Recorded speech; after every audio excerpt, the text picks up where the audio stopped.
Hi guys, welcome back to my channel, Edmund Mindaros, and for today's quick tutorial, and I'm going to show you guys on how to resolve the Windows Update error message 0x8024A003 where the old versions of automatic updates client was disabled.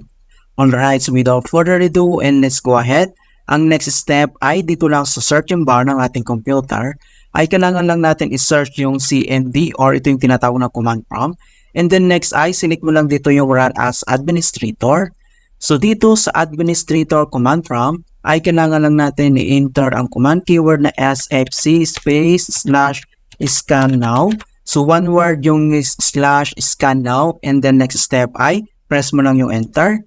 Ayan, so makikita nyo dito na beginning system scan. This process will take some time. Beginning verification. So, kailangan lang natin hintayin into makomplete yung verifications into 100%. Alright, so makikita nyo dito na verifications 100% complete.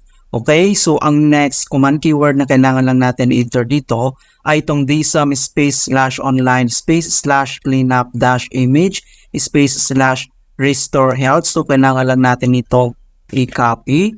And then next ay paste lang natin dito. Alright?